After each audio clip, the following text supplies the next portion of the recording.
இன்றைய ஜும்ஆவின் வாயிலாக நாம் உங்களுடைய கவனத்திற்கு கொண்டு வரக்கூடிய செய்தி என்பது அல்லாஹு ஜல்ல ஷானஹு தஆலா நமக்கு வழங்கியிருக்கக்கூடிய ஒரு பெரும் அருட்கொடையாக இருக்கக்கூடிய காலம். அந்த காலத்தினுடைய அருமை, அதனுடைய முக்கியத்துவம் என்ன, அதை நாம் எப்படியெல்லாம் வீணாக்கி கொண்டிருக்கிறோம், அதற்கு மறுமையில் என்னவெல்லாம் பின்விளைவுகள் இருக்கும் என்பது தொடர்பான செய்திகளை நாம் இங்கே பேச இருக்கிறோம். காலத்தினுடைய அருமை குறித்து ஒரு சில தகவல்களை எடுத்து சொல்ல இருக்கிறோம். அல்லாஹு ஜல்ல ஷானஹு தஆலா நல்ல விஷயங்களை பேசுவதற்கும் கேட்பதற்கும் கேட்டவற்றிலிருந்து நல்லவைகளை கொண்டு அமல் செய்வதற்கும் நம் அனைவருக்கும் தௌஃபீக் செய்வானா. கண்ணியமிக்க அல்லாஹுவின் நல்லடியார்களே, அல்லாஹு ஜல்ல ஷானஹு தஆலா நமக்கெல்லாம் அருட்கொடையாக நிஅமத்தாக வழங்கி இருக்கக்கூடிய விஷயங்களில் மிக முக்கியமானது என்று பார்க்கிற பொழுது செல்வம் ஒரு பெரும் அருட்கொடை, உடல் ஆரோக்கியம் ஒரு பெரும் அருட்கொடை, அதே போல நாம் அடைந்திருக்கக்கூடிய காலம், நம்முடைய ஹயாத், இதுவும் நமக்கு ஒரு பெரும் அருட்கொடை. இதற்கு உள்ளாகத்தான் ஒட்டுமொத்த மனித வாழ்க்கையிலும் நாம் சந்திக்கக்கூடிய எல்லா நிஅமத்துகளும் இருக்கும். நாம் முஸ்லிமாக இருப்பது நமக்கு ஒரு அருட்கொடை என்று சொன்னால் அந்த இஸ்லாம் என்பது காலத்திற்குள்ளால் வந்துவிடும். நம்முடைய வியாபாரம் நமக்கு அருட்கொடைன்னு சொன்னா அது செல்வத்திற்குள்ளால் வந்துவிடும். ஒட்டுமொத்தமான நிஅமத்துகளையும் இந்த 3 விஷயங்களுக்குள்ளால் அடக்கிவிடலாம். இதுல கவனிக்க வேண்டிய செய்தி என்பது, அல்லாஹ் நிஅமத்தாக அருட்கொடையாக கொடுத்திருக்கக்கூடிய அந்த செல்வத்தை ஏதாவது ஒரு கட்டத்தில் நாம் இழந்துவிட்டால் மீண்டும் சம்பாதித்துக் கொள்ள முடியும். நம்ம வீட்டுல இருந்து 1 லட்சம் ரூபாய் ஒருவர் திருடிட்டு போயிட்டார். ஒன்று, நாம் முயற்சி செய்வதன் மூலம் அந்த 1 லட்சத்தை மீட்டு விட முடியும். திருடன் யாருன்னு பார்த்து பிடிச்சு கொண்டு வந்து அவரிடத்திலிருந்து பறிமுதல் செய்து விட்டால் காணாமல் போன 1 லட்சம் மீண்டும் கிடைத்துவிடும். அல்லது வேறு விதங்களில் நாம் முயற்சி செய்கிறோம், சம்பாதிக்கிறோம், வேறு விதத்தில் அல்லாஹ் பரக்கத்தை தருகிறான், காசு மீண்டும் வந்துவிடும். அதே போலதான் உடல் ஆரோக்கியம். இந்த துனியாவில் எவ்வளவு பெரிய நோயாக இருந்தாலும் வியாதியாக இருந்தாலும் அதற்கென்று ஒரு விலையை, ஒரு நிவாரணத்தை அல்லாஹ் வைத்திருக்கிறான். ஏதாவது ஒரு வைத்தியம் செய்வதன் மூலம் ஆரோக்கியத்தை மீட்டுவிட முடியும், செல்வத்தை மீட்டுவிட முடியும்.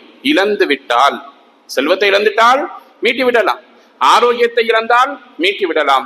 நாம் அடைந்திருக்கக்கூடிய காலத்தை மட்டும் நீங்கள் துன்யாவில் இருக்கக்கூடிய எல்லா செல்வத்தையும் இழந்தாலும் கூட, செலவு செய்தாலும் கூட மீண்டும் காலச்சக்கரத்தை பின்னோக்கி உங்களால் சுழற்ற முடியாது. எனவே அருட்கொடைகளுக்கெல்லாம் ஆக பெரும் அருட்கொடை நாம் அடைந்திருக்கக்கூடிய ஆயுட்காலம் என்பது ஒரு சாதாரணமான விஷயம் அல்ல. மனிதர்களை பொறுத்தவரை செல்வத்தை சேமிப்பதிலும் அதை செலவழிப்பதிலும் அதை கையாளுவதிலும் கவனம் செலுத்துகிறார். அல்லாஹ் கொடுத்த நியமத்து தான், நல்லபடியா சம்பாதிக்கணுங்கிற எண்ணம் நம்மில் நிறைய நபர்களுக்கு இருக்குது. அடுத்தவனை ஏமாத்தி நாம ஏன் பொழைக்கணும்னு சொல்லக்கூடிய நிறைய முஸ்லிம்கள் இருக்கிறார்கள். உடல் ஆரோக்கியத்தை பேணக்கூடியவர்கள் நிறைய இருக்கிறார்கள். நேரத்தை கையாளக்கூடியவர்களை பெரும்பாலும் நாம் பார்க்க முடியாது. டைமுக்கு சாப்பிடக்கூடியவர்கள், நேரத்திற்கு தொழுக வரக்கூடியவர்கள், நேரத்திற்கு உறங்கக்கூடியவர்கள், நேரத்துக்கு விழிக்கக்கூடியவர்கள், சொன்ன நேரத்திற்கு சரியாக ஒரு இடத்தில் வந்து நிற்பவர்கள் பார்க்கவே முடியாது. 10 மணிக்கு வர்றேன்னு சொன்னா 11 மணிக்கு வருவார். கிளம்பி விட்டேன் என்று சொன்னால் அப்பொழுதுதான் வீட்டில் தயாராகி கொண்டிருக்கிறார் என்று பொருள். வந்து கொண்டிருக்கிறேன்னு சொன்னா வீட்டுல அப்பதான் கிளம்பி வெளியே வர்றாருன்னு பொருள். வந்து விட்டேன்னு சொன்னா வர்றதுக்கு இன்னும் 1/4 மணி நேரம் ஆகும்னு பொருள். இப்படியாக நேரத்தை கணக்கிடுவதில், நேரத்தை பயன்படுத்துவதில் இந்த சமுதாயம் அதனுடைய அருமை தெரியாமல் இருக்கிறது. எவ்வளவு காசு கொடுத்தாலும் வாங்க முடியாத பொருள் துன்யாவில காலத்தை தவிர வேற எதுவும் கிடையாது. இன்றைக்கு காலை சுபஹனுடைய தொழுகை, சஜிதாவினுடைய சூறாவை ஓதினோம். நம்மில் யாராவது ஒருவர் 1 கோடி ரூபாயையோ பல கோடி ரூபாயையோ செலவழித்தாலும் கூட அதே தொழுகையை, அதே நேரத்தை மீண்டும் உங்களால் கொண்டு வர முடியுமா? இன்னொரு வெள்ளிக்கிழமை, இன்னொரு ஃபஜ்ர், இன்னொரு சஜிதா தான் உங்களுக்கு கிடைக்குமே தவிர எவ்வளவு செலவு செய்தாலும் கடந்து விட்ட சுபுகை அல்ல. நாம் ஆரம்பிக்கும் பொழுது இருந்த அந்த நேரத்தை மீண்டும் உங்களால் சந்திக்க முடியாது. நாம் என்ன செய்கிறோம்? பொழுதை போக்கிக் கொண்டிருக்கிறோம், நேரத்தை தள்ளி கொண்டிருக்கிறோம். மார்க்கம் சொல்லுகிறது நேரத்தை தள்ளாதே, நேரத்தை கொண்டு உன்னுடைய காலத்தை கொண்டு உன்னுடைய அமல்களை நீ உருவாக்குன்னு சொல்லுது. காலம் சாதாரணமானதல்ல. அல்லாஹ் இந்த காலத்தை எல்லா மக்களுக்கும் பொதுவாக கொடுத்திருக்கிறான். இதையும் நாம் இங்க கவனிக்கணும். இந்த உலகத்துல நிறைய நபிமார்கள் வாழ்ந்திருக்கிறார்கள். ஒரு நாளைக்கு 25 மணி நேரம் 27 மணி நேரம் வாழ்ந்தார்களா? இல்ல, அவர்களுக்கும் அதே 24 மணி நேரம். அம்பானி அதானி போன்ற நிறைய செல்வந்தர்கள் இருக்கிறார்கள். அவர்களுக்கு ஒரு நாளில் 24 மணி நேரத்துல 1 மணி நேரம் கூட கொடுக்கப்படுகிறதா? இல்லை, அவர்களுக்கும் 24 மணி நேரம். அறிவாளிகளுக்கும் 24 மணி நேரம் தான், முட்டாள்களுக்கும் 24 மணி நேரம் தான், ஏழைகளுக்கும் 24 தான், செல்வந்தர்களுக்கும் 24 தான், முஸ்லிம்களுக்கும் 24 தான், அரசியல்வாதிகளுக்கும் 24 தான். எல்லா மக்களுக்கும் அல்லாஹ் ஜல்ல ஷானஹு தஆலா காலத்தை பொதுவாகத்தான் தந்திருக்கிறான்.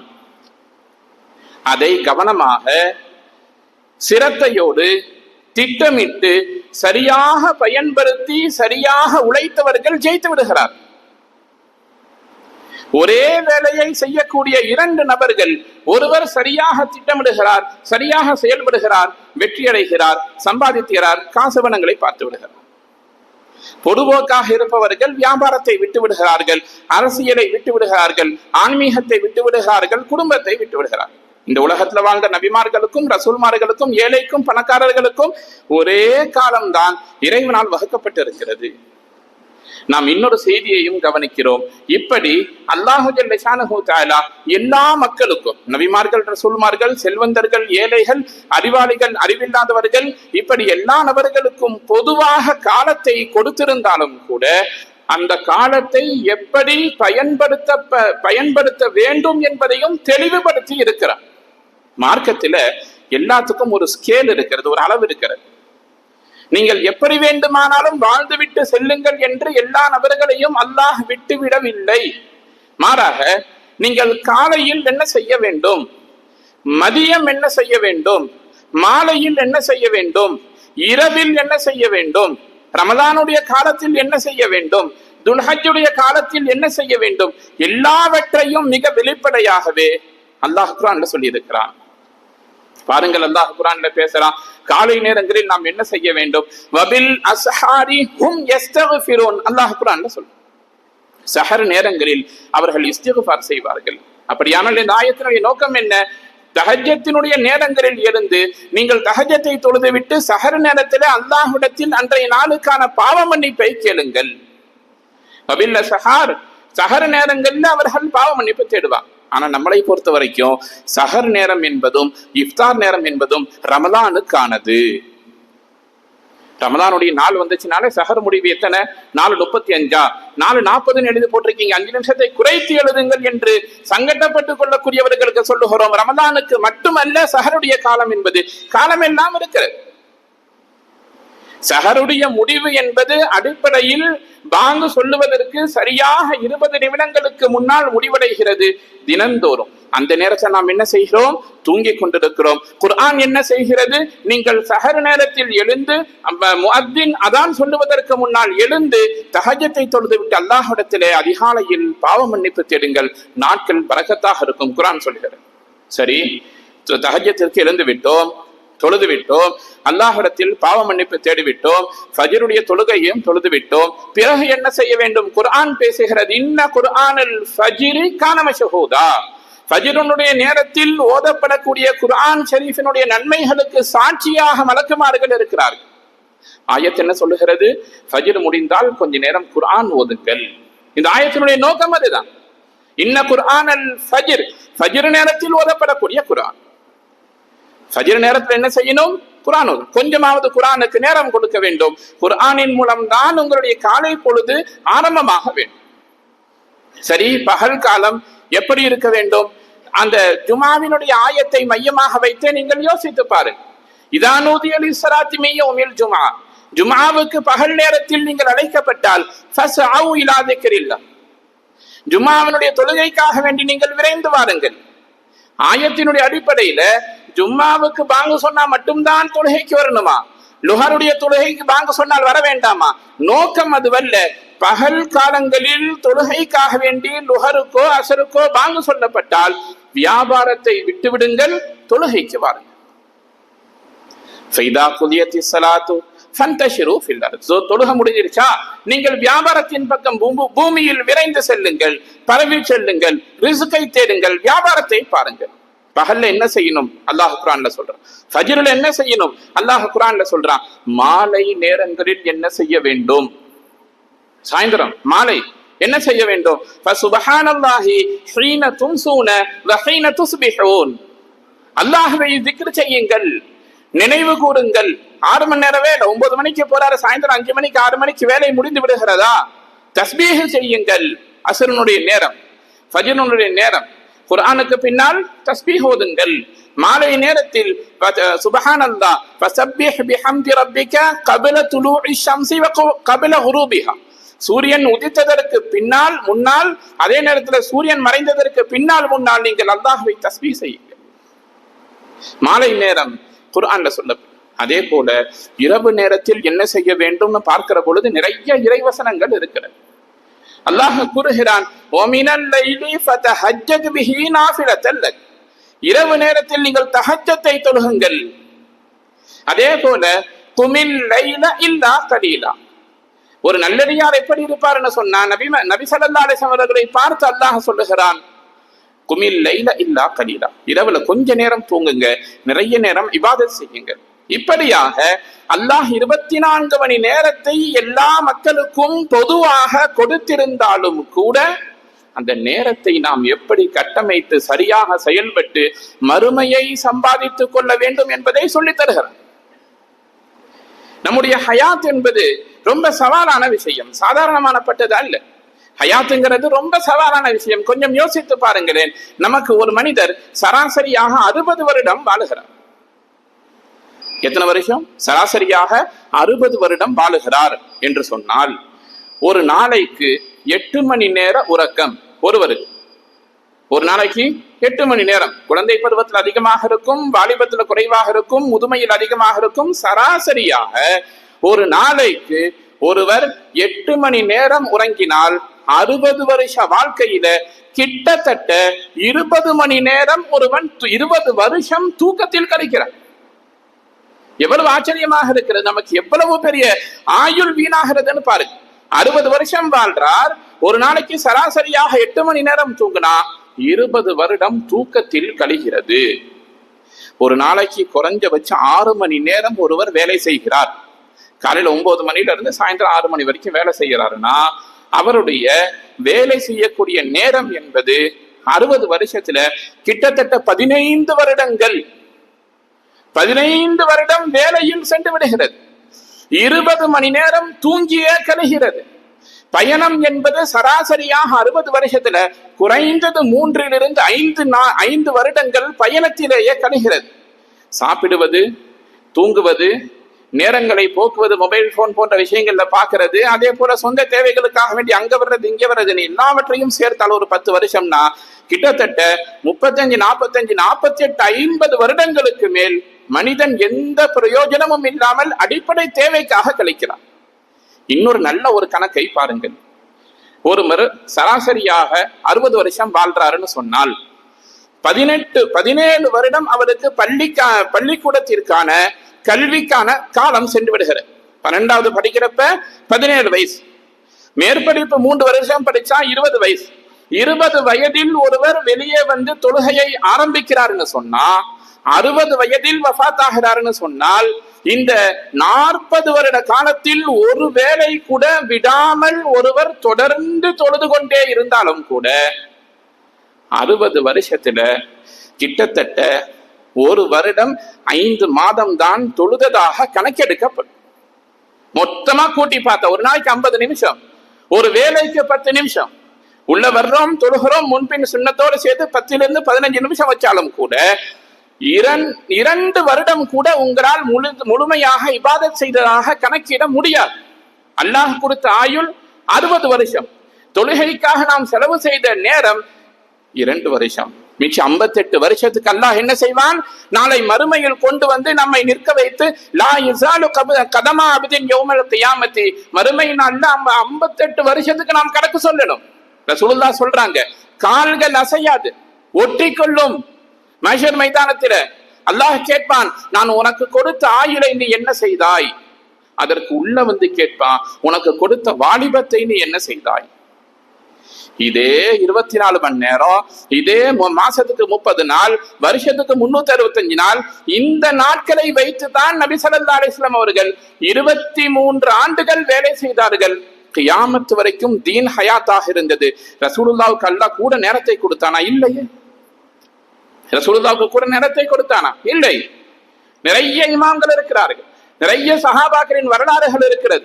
அவர்களும் நம்மை போல இதே காலத்தில் தான் வாழ்ந்தார்கள், காலத்தை சரியாக பயன்படுத்தினார்கள். நாம பார்க்கிறோம், அன்னை ஹதீஜா ரலியல்லாஹு தஆலா அன்ஹா அவர்கள் ஈமானுக்கும் இஸ்லாத்துக்கும் ஒட்டுமொத்த மக்களுக்கும் முன்மாதிரி. ஒரு வக்து கூட ஃபரலான தொழுகையை தொழுததில்லை.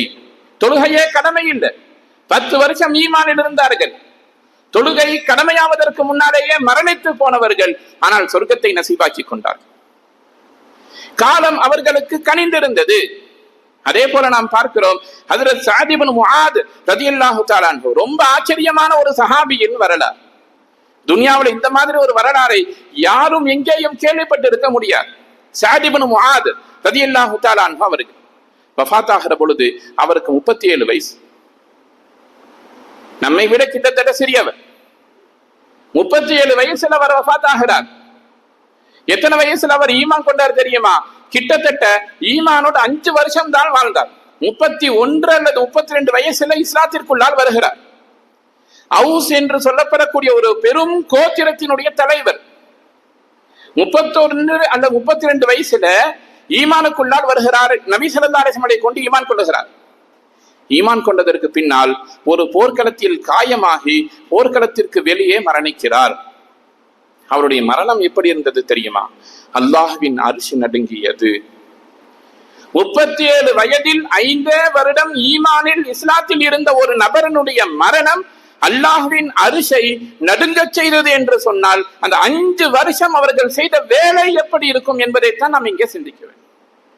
நபி ஸல்லல்லாஹு அலைஹி வஸல்லம் அவர்களுடைய ஜனாசாவை கொண்டு செல்லும் பொழுது எப்படி நடந்தார்கள்?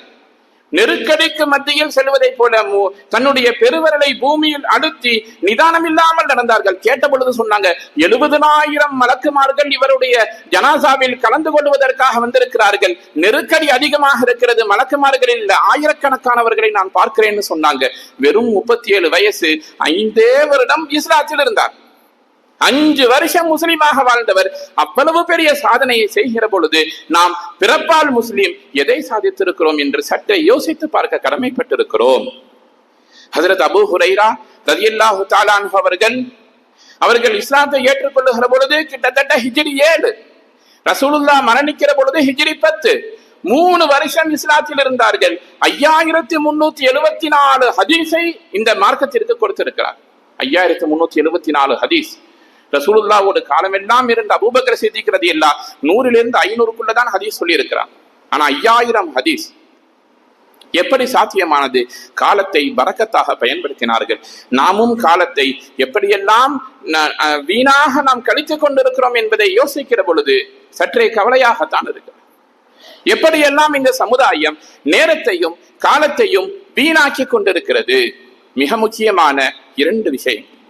ஒன்று திருமணம், இன்னொன்று மரணத்தினுடைய அந்த மௌத்தினுடைய ஹாலாத்து. இந்த 2 இடத்திலும் இஸ்லாமிய சமுதாயம் நேரத்தை வீணாக விரயமாக்கி கொண்டிருக்கிறது. ஒரு வீட்டில திருமணம் பேசி முடிக்கப்பட்டால், பேசி முடித்ததிலிருந்து திருமணம் முடியும் வரை அந்த கல்யாண பேச்சை தவிர, கல்யாண வேலையை தவிர வேறு எதுவும் செய்வதில்லை. முழுமையாக அதற்கு நேரத்தை கொடுத்து விடுகிறார்கள். கல்யாணத்துக்கு செலவு 10 லட்சம்னா திருமணத்திற்கு அழைப்பு கொடுப்பதற்காக வேண்டி செல்லக்கூடிய பயணத்தினுடைய அந்த பில்லுங்கிறது கிட்டத்தட்ட 2-3 லட்சம் ரூபாயை தாண்டி. ஒரே ஒரு நபர் 500 கிலோமீட்டருக்கு அங்க இருப்பார்.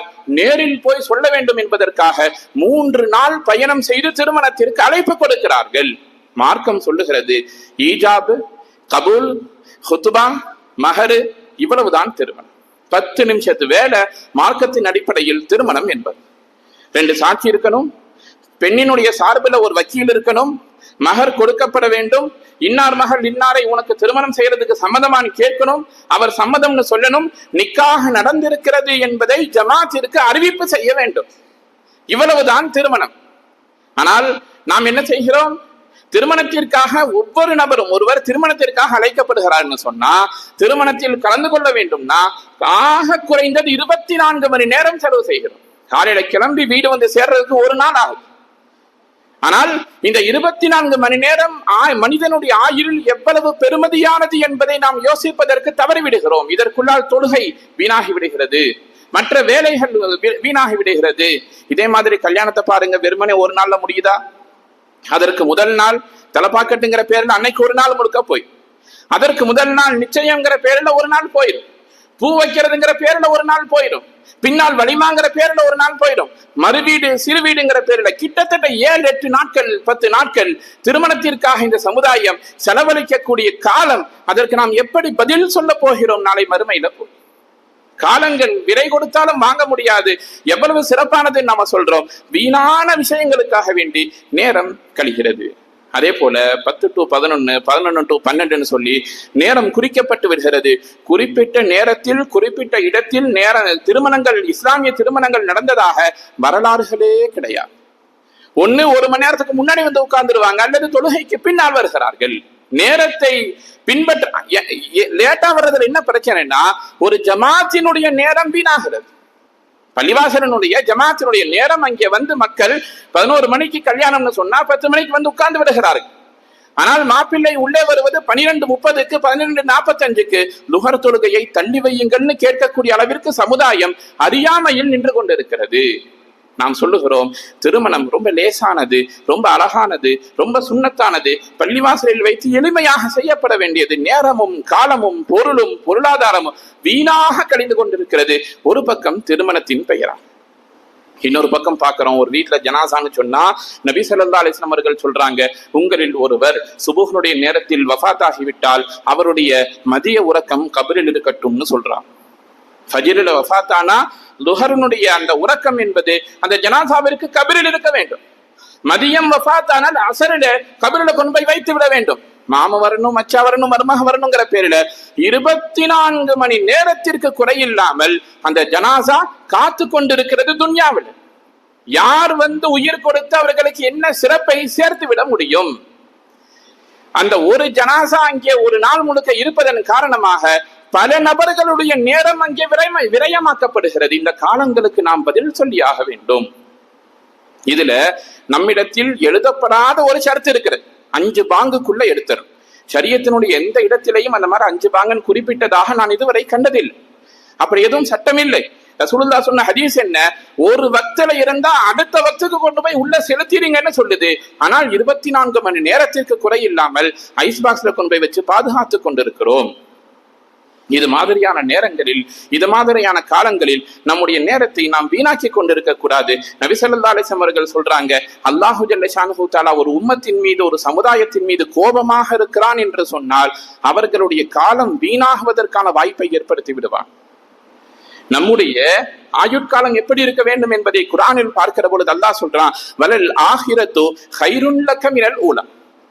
கடந்த காலங்களை விட பின்னால் வரக்கூடிய காலம் என்பது உங்களுக்கு சிறப்பானதாக இருக்கணும். வாலிபற்ற தொழுகையை விட்டு விட்டீர்களா? சரி, காலங்கள் செல்ல செல்ல வயோதிகம் வர வர குறைந்தபட்சம் தொழுகையில் பேணுதலை காட்டும். வாலிபற்ற தொழுதவர்கள் எல்லாம் வயதானதற்கு பின்னால் தொழுகையை விட்டுக்கொண்டு, காலத்தை விட்டுக்கொண்டு ஊர் சுற்றி கொண்டு இருக்கக்கூடிய காலம். நாம் நேரத்தையும் காலத்தையும் மிக முறையாக பயன்படுத்த வேண்டிய கட்டாயத்தில் இருக்கிறோம். காரணம், நாளை மறுமையில் இதற்காக வேண்டி நாம் பதில் சொல்லியாக வேண்டும். ரசூலுல்லாஹ் சொன்னாங்க, 5ற்கு முன்னால் 5ஐ நீங்கள் பாக்கியமாக கருதுங்கள், உங்களுடைய வயோதிகத்திற்கு முன்னால் வாலிபத்தை பாக்கியமாக கருதுங்கள்னு சொன்னான். ஆனா நம்ம மக்கள் என்ன செய்யறாங்கன்னா, முதலில் தனக்காக உழைக்கிறார்கள், வீட்டை வாங்குகிறார்கள், வாசலை வாங்குகிறார்கள், குழந்தையை பெற்றுக் கொள்ளுகிறார்கள், அடுத்து குழந்தைக்காக உழைக்க ஆரம்பிக்கிறார்கள், அவர்களுக்கு வீட்டை வாங்குகிறார்கள், வாசலை வாங்குகிறார்கள், அவர்களுக்கு வியாபாரத்தை ஏற்படுத்தி வைக்கிறார்கள், அடுத்து பேரன் பேத்தின்னு வருது, உடல்ல அல்லாஹ் தாக்கத்தை கொடுத்திருக்கிறான், பேரன் பேத்திக்காக உழைக்கிறார்கள், அவர்களுக்காக சம்பாதிக்கிறார்கள், கடைசி வரை துன்யாவில அவர்களுக்காக வேண்டி எந்த நன்மையையும் சேர்த்து வைத்துக் கொள்வதில்லை. நாளை மறுமையில போய் அவர்களுடைய நன்மை தீமைக்காக பதில் சொன்னால் நீங்கள் உங்களுக்காக வேண்டி பதில் சொல்ல வேண்டி இருக்கும். எனவே இந்த துன்யாவில் உங்களுக்கு கொடுக்கப்பட்ட ஆயுள் 60, 40, 100, 200 தெரியாது. ஆனால் குறைந்த ஆயுளோடு தான் நாம் இந்த துன்யாவில் அனுப்பப்பட்டு இருக்கிறோம். அந்த குறைவான ஆயுளை வைத்து புத்திசாலியான ஒருவர் எப்படி இருக்கணும்னா மறுமையை சம்பாதித்துக் கொள்ள வேண்டும். நாளைக்கு மறுமையில போகும் பொழுது மழை போல நன்மையோடு செல்ல வேண்டும்னு சொன்னால் இந்த துன்யாவில் நாம் நல்லமல்களை சம்பாதிக்க வேண்டும். அதற்காகவும் நேரம் கொடுக்க வேண்டும். அதற்காகவும் உழைப்பையும் தியாகத்தையும் நாம் செய்ய வேண்டும். செய்தால்தான் துன்யாவில நன்மையை சம்பாதித்துக் கொள்ள முடியும். இந்த துன்யா என்பது ஒரு நாள் இல்ல ஒரு நாள் அழிவை நோக்கி செல்லக்கூடியதுதான். மறுமைதான் நிரந்தரமானது. அங்கே நன்மைகளுக்கு தான் மதிப்பே தவிர நாம் சம்பாதிக்கக்கூடிய காசுகளுக்கோ பணங்களுக்கோ வீடுகளுக்கோ தங்கங்களுக்கோ வெள்ளிக்கோ மதிப்பில்லை. நன்மையை அதிகமாக சேர்த்து வைக்க வேண்டும். நல்லறங்களை தேடி தேடி செய்ய வேண்டும். நமக்காக துஆ செய்யக்கூடிய நல்லதொரு வாரிசை பூமியில் உருவாக்க வேண்டும். அதற்கான கவலைகளை சிந்தனையில் ஏற்க வேண்டும். அல்லாஹு ஜல்ல ஷானஹு தஆலா நன்மைகளால் சூழப்பட்ட நல்லடியார்களின் கூட்டத்தில் நம் அனைவரையும் சேர்த்து நல்லொரு புரிவானாக. வ ஆகிரு தஅவானா அனில் ஹம்துலில்லாஹி ரப்பில் ஆலமீன்.